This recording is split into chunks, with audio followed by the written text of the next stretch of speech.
అందరికీ నమస్కారం. మర్నాడు తెల్లవారగానే కీచకుడు రాజభవనానికి వచ్చి ద్రౌపదిని చూసి, నా పరాక్రమం చూశావు గదా, నిన్న రాజసభలో నిన్ను తన్నితే ఒక్కడు కూడా నోరెత్తలేకపోయాడు. ఈ విరాటుడు పేరుకే రాజు, సేనలన్నీ నా అధీనంలో ఉన్నాయి. నేనే అసలైన రాజుని. అలాంటి నా చేత సేవలు చేయించుకొని నన్ను ధన్యుణ్ణి చెయ్యి. నీకు రోజుకు 100 నిష్కాలు ఇస్తాను, 100 కొద్దీ దాసదాసీలను ఇస్తాను, మంచి రథం ఇస్తాను అని మళ్ళీ బతిమిలాడనారంభించాడు. నీకు నిజంగా నేను కావాలంటే నేను చెప్పిన నియమాలకు లోబడాలి.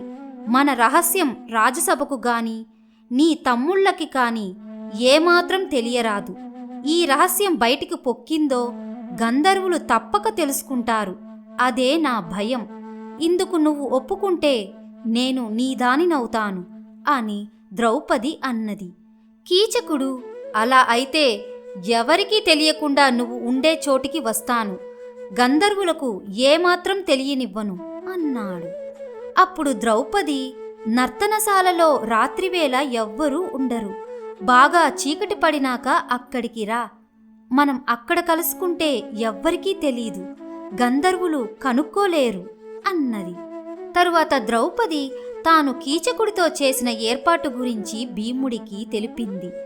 సైరంధ్రి ఆహ్వానం మృత్యువు పిలిపేనని గ్రహించలేని మూర్ఖుడు కీచకుడు ఆమె తనకు దక్కబోతున్నదని నమ్మి ఆ పగలు ఎలా గడిచినది కూడా తెలుసుకోలేకపోయాడు. ఈ లోపల భీముడికి కీచకుణ్ణి చంపాలన్న ఉత్సాహం మితిమీరిపోయింది. అతను ద్రౌపదితో, వాణ్ణి రహస్యంగా కాకపోతే బహిరంగంగానే చంపుతాను. వాణ్ణి చంపి అలాగే వెళ్ళి దుర్యోధనుణ్ణి చంపేస్తాను. కావాలంటే ధర్మరాజును ఈ విరాటరాజు కొలువు చెయ్యని అన్నాడు ఉద్రేకంతో. ద్రౌపది అతన్ని నిగ్రహించుతూ, నువ్వు వాణ్ణి నియమాలు ఉల్లంఘించకుండా చంపు అన్నది. సరే, ఇవాళ రాత్రి చీకటిలో నేనెవరో కూడా వాడికి తెలియకుండా నువ్వు చెప్పినట్టే చంపి పారేస్తాను అన్నాడు భీముడు. ఆ రాత్రి గాఢాంధకారంలో భీముడు నర్తనశాల చేరుకొని లేడి రాక కోసం వేచి ఉండే సింహంలాగా కీచకుడి కోసం పొంచి ఉన్నాడు. త్వరలోనే కీచకుడు రకరకాల అలంకారాలు చేసుకుని సైరంధ్రి కోసం తహతహలాడుతూ నర్తనశాల ప్రవేశించాడు. భీముడు మంచం మీద పడుకొని ఉన్నాడు. కీచకుడు అతన్ని చేత్తో తడుముతూ, నా అంతఃపురంలో ఎన్నో అలంకారాలు చేయించి 100 కొద్దీ దాసీలను, బోలెడంత ధనాన్ని నీ కోసం సిద్ధంగా ఉంచాను. నా అంతఃపుర స్త్రీలు నా వంటి అందగాడు ప్రపంచంలో లేడని మెచ్చుకుంటారు. అలాంటి వాణ్ణి నీకోసం ఈ చీకటిలో పడి ఒంటరిగా వచ్చాను అన్నాడు. దానికి భీముడు, నిజంగా నువ్వు అందగాడివే, కాని ఇలాంటి స్పర్శ నువ్వు ఎప్పుడూ అనుభవించి ఉండవు అంటూ మంచం మీది నుంచి లేచి, ఏనుగును సింహం చంపినట్టు నిన్ను చంపుతాను, సైరంధ్రికి నీ పీడ విరగడైపోతుంది అంటూ కీచకుడి జుట్టు పట్టుకొని లాగాడు. కీచకుడు తన జుట్టు విడిపించుకొని భీముడితో కలియబడ్డాడు. జయించాలన్న దీక్షతో ఇద్దరు భయంకరంగా పోరాడుతూ చేతులతోనూ గోళ్లతోనూ పళ్లతోనూ ఒకరినొకరు హింసించారు. కీచకుడు ఎంత బలమైన దెబ్బలు కొట్టినా భీముడు నిలబడిన చోటి నుంచి కదలకుండా స్తంభంలాగా ఉండిపోయాడు. వారి పోరాటంతో నర్తనశాల కంపించిపోయింది. ఈ పోరాటం మధ్యలో భీముడు కీచకుణ్ణి బలంగా కాలితో తన్ని పడదోశాడు. ఆ పాటుకు కీచకుడు కదలకపోవటం చూసి అతని రొమ్ములో బలంగా పొడిచాడు. తరువాత కీచకుణ్ణి చేతులతో పట్టుకొని గిరగిరా తిప్పాడు. కీచకుడి గొంతు పట్టుకొని పిసికాడు. తరువాత కీచకుడి మీద ఎక్కి మోకాళ్లతో కుమ్ముతూ పశువుని చంపినట్టు చంపాడు. కీచకుడు చచ్చిన తర్వాత కూడా వదలక అతని కాళ్ళు చేతులు తల మొండెంలోకి తోసి కీచకుడి శవాన్ని ఒక పెద్ద మాంసపు ముద్దలాగా తయారు చేశాడు భీముడు. భీముడు ఆ స్థితిలో ఉన్న శవాన్ని కాలితో ఒక తన్ను తన్ని మంట చేసి దాని వెలుగులో ఆ శవాన్ని ద్రౌపదికి చూపి, నిన్ను కామించిన వాడికెవడికైనా ఇదే గతి అని చెప్పి వంట ఇంటికి వెళ్ళిపోయాడు. తరువాత ద్రౌపది నర్తనశాలను చూసే సేవకులను లేపి, కీచకుణ్ణి గంధర్వులు నర్తనశాలలో చంపారు, వెళ్ళి చూడండి అని చెప్పింది. వాళ్ళు కంగారు పడుతూ దివిటీలు వెలిగించి నర్తనశాలలో ప్రవేశించి అమానుషంగా చంపబడిన కీచకుడి శవాన్ని చూసి కాళ్ళు చేతులు మెడ ఎక్కడ ఉన్నది పోల్చుకోలేకపోయారు. అక్కడ ఉండే కీచకుడి బంధువులు శవం చుట్టూ చేరి ఏడవసాగారు. తాబేలులాగా అయిపోయిన కీచకుడి శవం చూసి వారికి కంపరం పుట్టింది. శవానికి సంస్కారం చెయ్యాలి గనక ఉపకీచకులు దాన్ని తీసుకుపోయే యత్నంతో ఉండగా దగ్గరలోనే ఒక స్తంభాన్ని కౌగిలించుకుని ఉన్న సైరంధ్రి వారి కంటపడింది.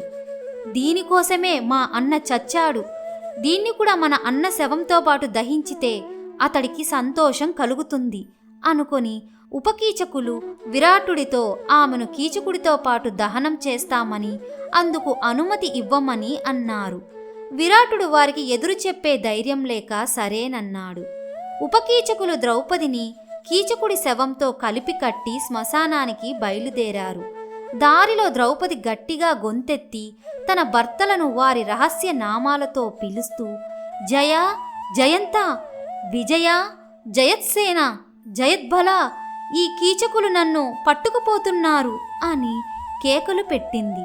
అప్పుడే పడుకుని నిద్రకు ఉపక్రమించిన భీముడు ఈ కేకలకు లేచి సైరంధ్రి భయపడకు, నేను వస్తున్నాను అని కేక పెట్టి మారువేషం వేసుకుని ప్రాకారం దూకి శ్మశానం కేసి పరిగెత్తాడు.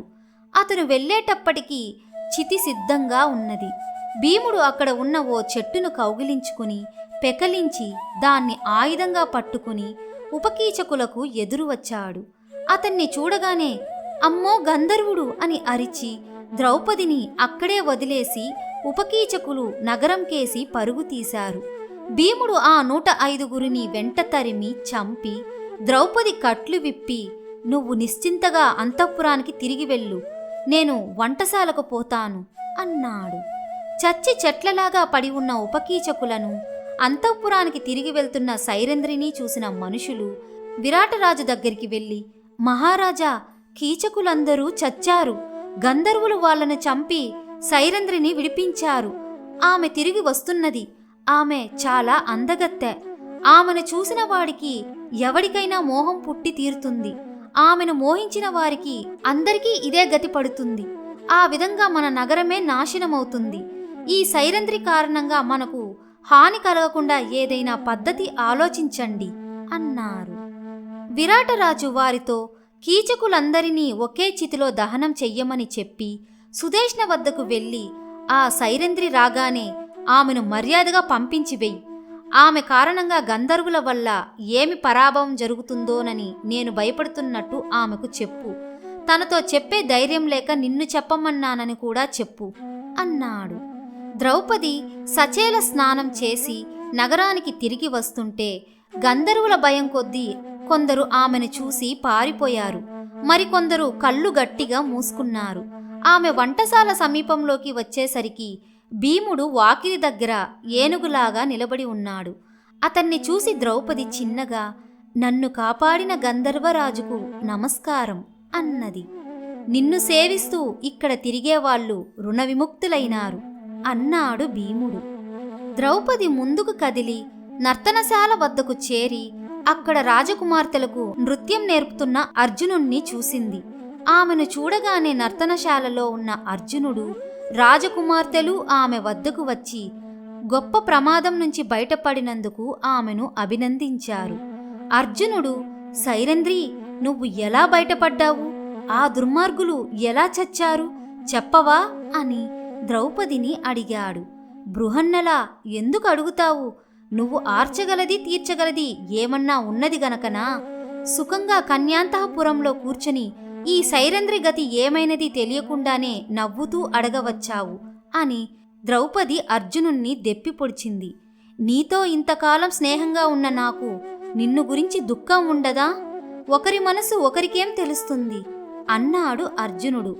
ద్రౌపది రాజకుమార్తెలతో సహా రాజుగారింటికి వెళ్లేసరికి సుదేష్ణ తన భర్త చెప్పమన్నట్టుగానే నిన్ను నీ గంధర్వులను గురించి రాజుగారు చాలా భయపడుతున్నారు, నువ్వు మరెక్కడికైనా వెళ్ళిపో, నీ అందం చూస్తే ఎలాంటి వారికైనా మతి చెడుతుంది, గంధర్వులు చూడబోతే మహా కోపిష్టి వాళ్ళుగా ఉన్నారు అన్నది. అమ్మా, ఇంకా 13 రోజులు రాజుగారు నన్ను క్షమించినట్టయితే గంధర్వులు నన్ను తీసుకుపోతారు. ఆ తరువాత రాజుగారు, వారి బంధువులు, మిత్రులు సుఖంగా ఉండవచ్చు అని ద్రౌపది వేడింది. మహాబలవంతుడైన కీచకుడు తమ్ములందరితో సహా చచ్చిపోవటంతో విరాట నగరంలో వాళ్ళు చాలా బాధపడ్డారు. ఎవరో ఆడదాని మూలాన కీచకుణ్ణి గంధర్వులు హత్య చేశారన్న వార్త దేశదేశాలా వ్యాపించింది. ఇదే సమయానికి దుర్యోధనుడి చారులు పాండవుల జాడ కోసం అనేక దేశాలు, కొండలు, తీర్థాలు, గ్రామాలు గాలించి హస్తినాపురానికి తిరిగి వచ్చి ఎక్కడా పాండవుల ఆచూకీ దొరకనట్టు చెప్పారు. పాండవులు చచ్చిపోయి ఉండవచ్చునని వాళ్ళు ఊహించారు. కీచకుణ్ణి గంధర్వులు చంపారన్న వార్త కూడా వాళ్లే తెచ్చి ఆ గంధర్వులు ఎవరికీ కనిపించలేదట అన్నారు. దుర్యోధనుడు తన సభలో ఉన్న వారితో, ఏం చెయ్యాలో తెలియటం లేదు, మీరు కూడా ఆలోచించండి. పాండవుల అజ్ఞాతవాసం ఇంకా కొంచెమే మిగిలి ఉన్నది. గడువు దాటేలోగా వారి జాడ తెలుసుకున్నామంటే మాటకు కట్టుబడి ఉండే ఆ పాండవులు తిరిగి 12 ఏళ్ల వనవాసం ప్రారంభిస్తారు అన్నాడు. కర్ణ దుశ్శాసనులు మళ్ళీ చారులను పంపమన్నారు. వాళ్ళు తప్పక బతికే ఉంటారని, వారిని వెతకటానికి వాళ్ల సంగతి తెలిసిన చారులను పంపమని ద్రోణుడు అన్నాడు.